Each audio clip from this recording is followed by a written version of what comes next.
Sobre o tema depressão na ELA, eu chamo agora o Dr. Antônio de Abreu, que é psicólogo, e ele vai falar do diagnóstico ao tratamento. Bom dia a todos.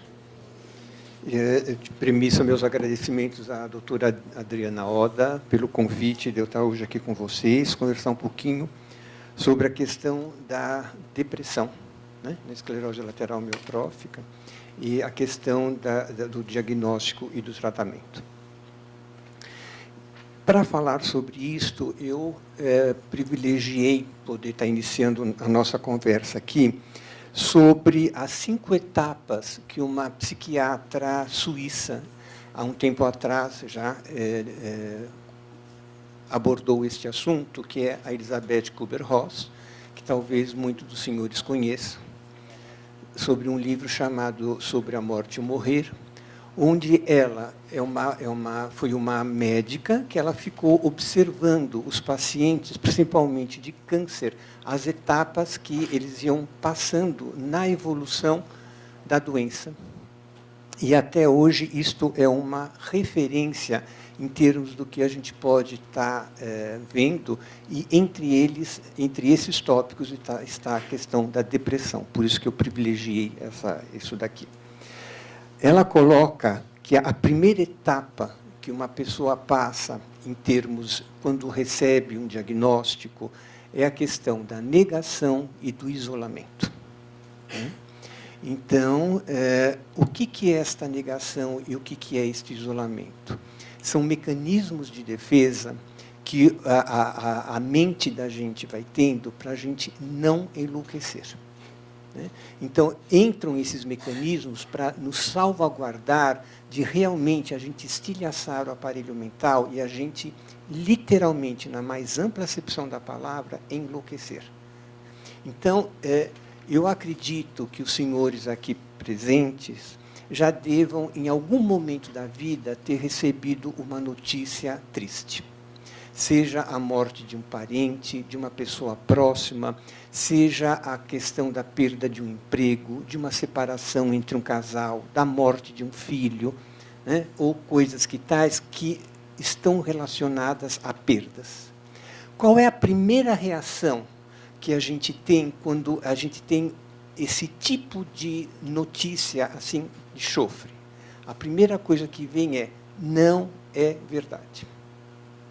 Né? Então, é tão doloroso, é tão enlouquecedor entrar em contato com este sofrimento que o mecanismo acionado vai ser o de negação. Eu nego que aquilo lá está existindo. Né? E isto, de alguma forma, vai dando um tempo para a gente ir digerindo estas informações. Concomitante à questão do isolamento. Né? Quando a gente recebe este tipo de notícia, ninguém vai para a balada. Né? Ninguém vai sair contente, pulando de alegria. A primeira coisa que a gente faz, a gente vai se ensimesmar. Eu vou me isolar, eu não quero saber que o mundo existe. Porque o sofrimento e a dor são tão grandes que a primeira coisa que eu faço, eu recolho toda esta minha atenção que eu dou ao mundo externo e canalizo para dentro de mim. E quero ficar quieto, o famoso give me alone, né? Me deixe quieto aqui. Né? Não só uma questão do isolamento em termos físicos e geográficos, mas também um isolamento em termos do pensamento. Qualquer coisa que possa levar o meu pensamento a associar ou a identificar esta perda, eu isolo. Né? Então, eu fico literalmente comigo quieto. E me deixem quieto enquanto eu tiver que estar lidando com esta situação. Certamente, o que eu estou colocando para vocês, que foi observado, são questões didáticas, né? Porque isto é uma coisa que cada um vai desenvolver de acordo com o seu desenvolvimento, que depois também eu vou abordar essa questão. A próxima etapa que ela observou, depois da negação e do isolamento, é a raiva. Né? Que é a famosa pergunta: por que eu? né? Então, por que não aconteceu com o vizinho? Porque justamente comigo teve que acontecer isto. E se nós pararmos para pensar, o mais coerente seria, e por que não também eu? O que me difere do outro? Né? Mas, de qualquer forma, isto também está refletindo a questão da dor e do sofrimento que eu estou sentindo. Eu tenho que, de alguma forma, me privilegiar. Então, por que eu? Eu não mereço isso. Né? Principalmente, entendam o que eu vou falar sem qualquer tipo de crítica, para quem tem uma questão de uma religiosidade mais rígida, tipo assim, mas se eu sou até temente a Deus, por que isto foi acontecer comigo? É um castigo? Né? Então, vem essa questão desta raiva, que é um momento muito difícil para quem está ao redor desta pessoa. Né? Eu estou centrando aqui em paciente, porque é o nosso tema, mas efetivamente em qualquer pessoa. Né? Principalmente o cuidador, os familiares e os profissionais que trabalham com essa pessoa. Né? É um momento muito difícil, porque vem uma carga emocional de raiva em cima da gente, que é o famoso sai de baixo. É muito forte, e neste momento a gente... provérbio, fazer das tripas o coração, no sentido de poder estar entendendo ao que se refere esta raiva que esta pessoa está passando, porque, efetivamente, ela está tendo uma consciência de que algo muito sério está acontecendo com ela. E, concomitante à questão da raiva, muitas vezes também aparece a questão da inveja. Né? Por que a inveja? Porque eu estou vendo que quem está cuidando de mim, os familiares que estão ao meu redor e os cuidadores e os profissionais que estão também ao meu redor, estão em melhores condições do que eu. Isto causa uma inveja, né? Porque eu não tenho mais o que eles têm. Né? E isto, muitas vezes, é um complicador no trabalho, que é aí que vem a questão da raiva e da agressão que vem junto às pessoas. Tá? Este momento em que a pessoa está com raiva, dentro da minha área, a gente chama, no primeiro momento, da catarse. Né? Que, em grego, catarse significa purgação, purgar. Né? Quando a gente está com alguma infecção, que a gente tem aquela, que forma aquela bolha de pulso, que fica latejando, latejando, latejando, se a gente não lancetar aquilo lá, não tem um alívio. Tanto é que, quando lanceta, o primeiro momento é de dor, depois vem um alívio, né? Porque, de alguma forma, distensionou o que estava tensionando o tempo todo. Então, isto é chamado de catarse, né? Esta purgação concomitante. Conforme a gente vai falando, os senhores já devem também ter visto isto ou vivido isto, conforme a gente vai falando, chega num determinado momento que vem uma emoção que eclode. Então, a pessoa está falando, aí daqui a pouco ela começa a entrar num choro compulsivo, ou ela dá um grito. Né? Então, este momento a gente vai chamar de abreação. Foi o afeto que estava isolado deste contexto, que se juntou com a situação que eu estou vivendo e provocou este efeito emocional. Por isso que dá um alívio, porque o que estava preso aqui dentro saiu. Dentro no organismo humano, qualquer coisa que entra tem que sair. Né? A emoção também. Se a emoção entra e ela não sai pela boca, ela vai sair pelo corpo. Então, é preferível que ela saia pela boca do que sair pelo corpo. Está aí a psicossomática, que não deixa a gente com pontos de interrogação, porque vai sair. É uma questão só de tempo. Né? A terceira etapa que ela vai colocar, ela chamou de barganha. Né? O que é uma barganha? É eu poder estar conversando com uma outra pessoa e tentar chegar num meio termo onde Nem você ganha, nem tanto para você, nem tanto para mim. Vamos chegar neste meio termo. Principalmente nos negócios, né? Quanto custa isso? 100? Não. Eu te pago 50. Não, está muito caro. Então, vamos para 70. Tá bom, fechamos. Né? Então, houve uma barganha aí. Então, é um momento onde, principalmente, quem é ateu ou agnóstico, possivelmente se volta à questão da religião. Né? Porque, até então, não tinha nada ao que se apegar.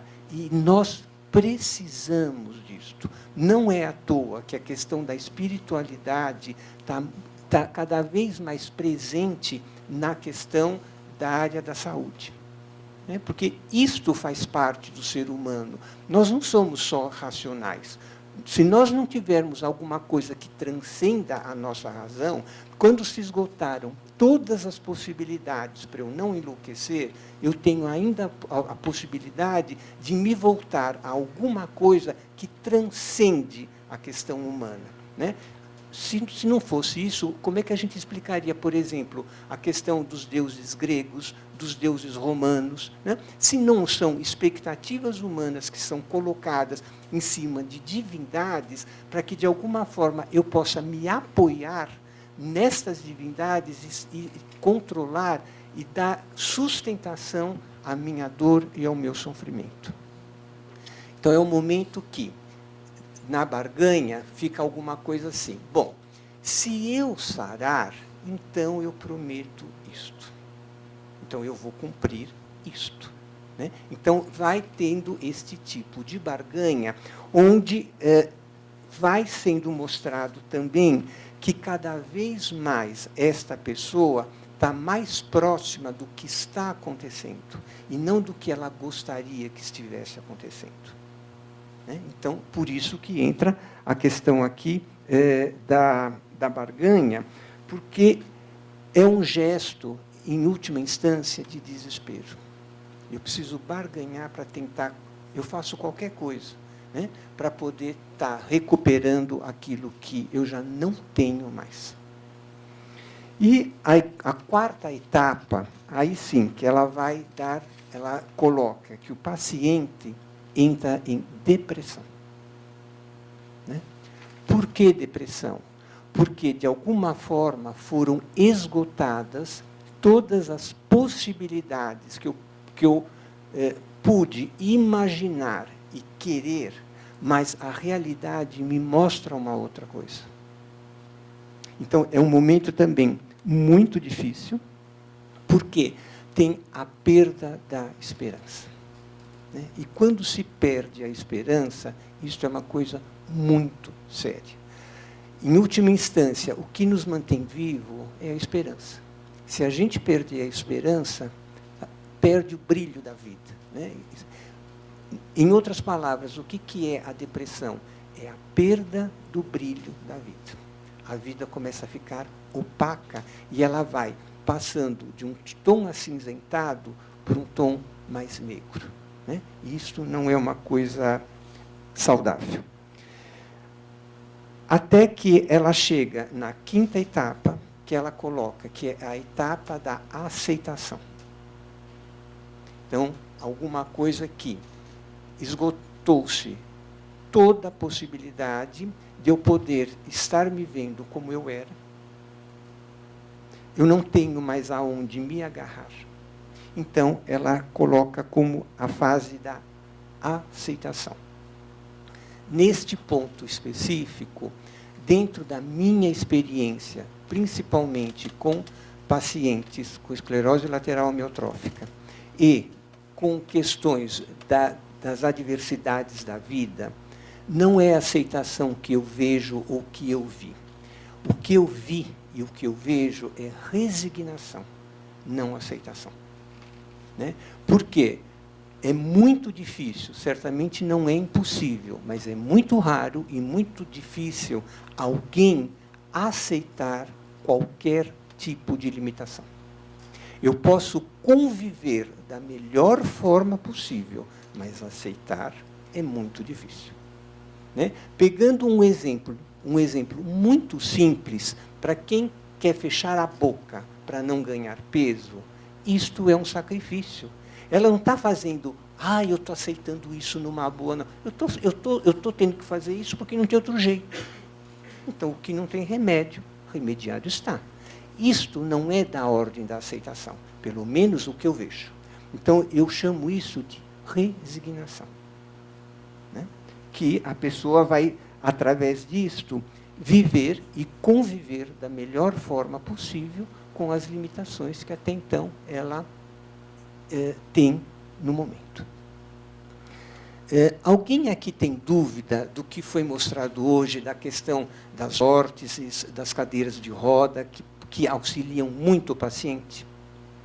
Alguém tem dúvida que isto é para o malefício do paciente? Não. Pelo contrário, são descobertas coisas e criados recursos para ajudar o paciente. A questão não são os recursos. A questão, muitas vezes, que não é levada em conta é como este paciente vai aceitar isto, se ele realmente vai aceitar ou não. Né?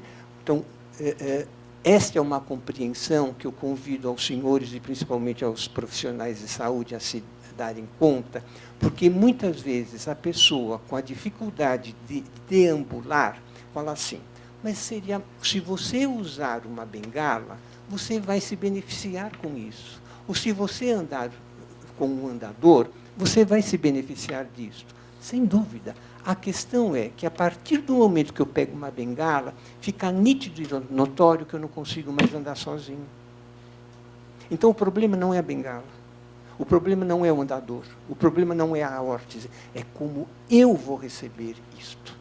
Né? Acho que eu gosto muito de provérbios, né? E de situações que são, eu acho que são, isto mostra a essência do que é a vida. Né? Aquela pessoa que recebe meio copo d'água e fala assim, muito obrigado por este meio copo d'água. E o outro fala, só meio copo d'água? Então, a questão é o meio copo d'água que é o problema? Não, é como cada um vai poder receber o que está recebendo. Então, não é o copo d'água, não é a bengala, não é a órtese, mas antes, muito de receber qualquer esse tipo de ajuda, seria de bom tom que ele recebesse um auxílio emocional para poder começar a se acostumar com a ideia de que agora ele não tem mais o recurso que ele tinha antes, mas ele tem outro. Tem uma perda? Sim, mas ele também tem um ganho por um outro lado. Mas isso não é fácil da gente poder estar articulando. Imaginem os senhores aqui saírem daqui precisando andar com uma bengala. Quem vai pular de alegria? Né? Porque, senão, se isso acontecer, a gente vai falar, bom, isso daqui não é do âmbito da depressão, isso aqui é do âmbito da euforia, é do âmbito maníaco. Né? Que é o contrário, é o oposto a isto que está acontecendo. E aí eu convido os senhores ao seguinte, o que faz com que uma pessoa possa agradecer um copo d'água e o outro possa desmerecer o copo d'água? Por que um pode encarar como ajuda e o outro encara como estorvo, se é a mesma questão? O convite que eu faço é, se nós formos pesquisando como é que foram acontecendo as coisas lá na infância, nós vamos ter um aclaramento disto. Porque essa questão de aceitar ou não aceitar, em termos de poder lidar com essa situação ou não, a gente vai ver assim, como é que estes pais ensinaram os seus filhos a lidar com dificuldades, a lidar com limites, a lidar com frustração? Né? A responsabilidade, então, é só dos pais? Não, porque senão nós massacraríamos os pais. Não. Nós temos uma questão da responsabilidade dos pais, mas nós também temos a questão de como cada um vai viver aquilo que está recebendo, mesmo quando criança. Tem criança que, quando você vai oferecer a mamadeira, joga a mamadeira, cospe o leite. Né? Então, é da ordem do que isto? É porque os pais não estão sendo bons? Né? Não, a criança não aceita aquilo lá. Então, entram questões pessoais, como também entram questões de como essa criança foi ensinada. Uma vez eu vivi uma situação que eu nunca tinha parado para pensar. Eu estava no ponto do ônibus, tinha um pipoqueiro lá, e tinha a mãe com o filho, que o filho estava berrando e dando aquele escândalo, que ele queria um saco de pipoca. E a mãe falou, não, eu não vou te comprar o seu saco de pipoca, porque você vai almoçar, e etc. E eu também estou sem dinheiro, porque aí você ceifa o problema pela raiz, entrou dinheiro, você ceifa o problema. Né? Aí um senhor falou, mas a senhora está sendo muito dura, né? Além do que, o seu filho é muito mal educado. Vira ela para o senhor e fala, não, meu senhor, ele não é mal educado, ele é mal aprendido, porque educação eu dou. Né? Então, nesse sentido, existem crianças mal educadas, existem crianças mal aprendidas, como também existem adultos mal educados e mal aprendidos. Né? Então, a responsabilidade não fica em cima só dos pais, mas de como cada um vai poder estar lidando com isto.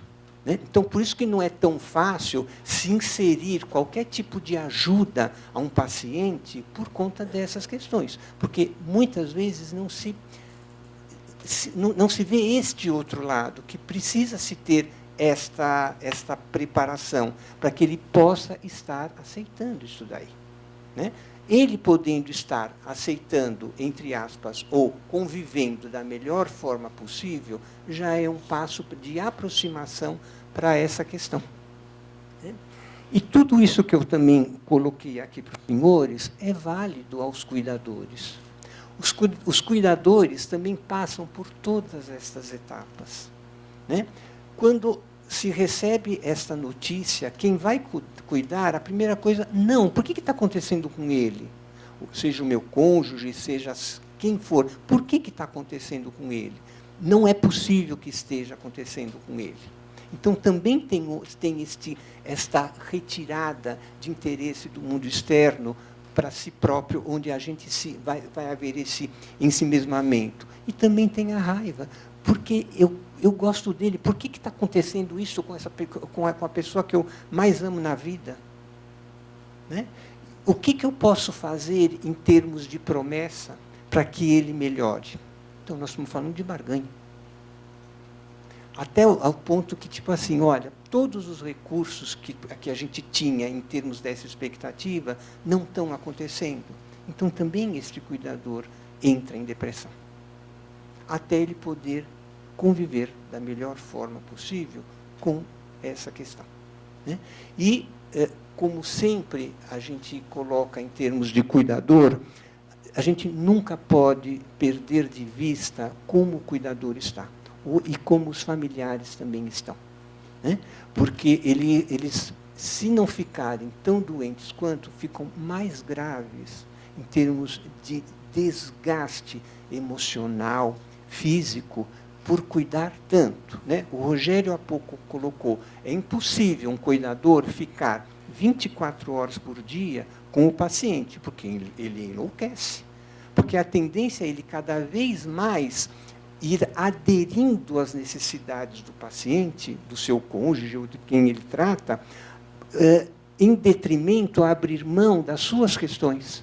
Então, ele vai se abandonando para poder cuidar do outro. Mas como é que eu posso cuidar do outro esquecendo de mim? Primeiro, eu preciso me cuidar para poder cuidar do outro. Né? Um exemplo clássico disto, quando a gente está num voo e tem uma despressurização que caem as máscaras, uma das orientações é: coloque primeiro em você para depois colocar a quem está do seu lado. Né? Então, primeiro eu preciso estar me cuidando para poder cuidar depois quem está do meu lado. Né? Então, tudo isso que que eu estou trazendo aqui para os senhores hoje é no sentido da gente pensar um pouquinho sobre isto e também não confundir depressão com tristeza. Hoje é muito comum, quando se vai no médico e fala que está triste, dar antidepressivo. Né? Então, se confunde depressão com tristeza. A tristeza faz parte da depressão, mas a depressão não faz parte da tristeza. Né? A tristeza é do âmbito que Naquele momento, eu me recolho, e isto é passageiro, porque gradativamente, a partir do momento que eu vou elaborando estas perdas, o que eu retirei de interesse do mundo externo tem que ser novamente recolocado no mundo externo para eu poder continuar vivendo. Isso qualquer um passa, até na depressão. O problema é, quem entra em depressão, fica, não sai. Esse é o problema maior que a gente tem, para distinguir o que é tristeza do que é depressão. Tá? Então, uma coisa é o paciente triste, outra coisa é o paciente depressivo, outra coisa é o paciente melancólico. Né? Embora a gente esteja, hoje o tema seja depressão, mas um dos mecanismos que tem, não é só a depressão que o paciente entra, tem outras questões, como, por exemplo, ele pode entrar em euforia, ele pode entrar em estado maníaco e ficar constantemente na negação, do começo ao fim. Eu não tenho, eu não tenho, eu não tenho, eu não acredito, não acredito, não acredito. Né? Então, cada um vai ter um tipo de evolução de acordo de como foi aprendido isto lá na infância, de como ele foi aprendido, como os pais o ensinaram a aprender com as adversidades da vida e como ele reagiu a isto. Né? Porque quem é pai e mãe aqui, eu acredito que deva saber que a gente deve preparar os filhos para a vida. Não é o filho para a gente. E preparar filho para a gente não é fácil. Porque, principalmente, acima de tudo, ele vai ter que aprender a lidar com frustração. E lidar com frustração não é gostoso. Para o bem bom, ninguém precisa de tempo de adaptação. Né? Se a gente ganhar aqui na Mega Sena 150 milhões, quanto tempo eu preciso para me adaptar a isso aí? Quantos meses eu preciso para me adaptar, né, devido à depressão que eu entrei? Agora, se eu tenho uma notícia desta, ou se eu perco o que eu tenho, quanto tempo eu demoro para me recuperar disto? Então, cabe a nós prepararmos os filhos para as adversidades da vida, seja ela quais forem, inclusive para uma notícia tão dura quanto, por exemplo, receber o diagnóstico de uma doença séria. Né? Então, eu diria para os senhores que, se a pessoa na sua vida ela conseguiu trabalhar, ela vivenciou alegrias e tristezas, lidando com frustração, sem se livrar delas. Né? Porque uma coisa é a gente lidar com o sofrimento e outra coisa é a gente se livrar do sofrimento. O se livrar do sofrimento é efeito bumerangue. A gente joga, sai pela porta, vem pela janela e bate na cabeça da gente outra vez. Né? O lidar é ficar com o sofrimento e gradativamente ir articulando e elaborando este sofrimento. Né? Se ela lidou com conquistas e decepções, com perdas e lutos, não se desesperou, não se desestruturou, então ela terá uma maior possibilidade de lidar com mais tranquilidade, não só com a questão da depressão, mas com as adversidades da vida. Então, era isso que eu queria falar para os senhores. Muito obrigado.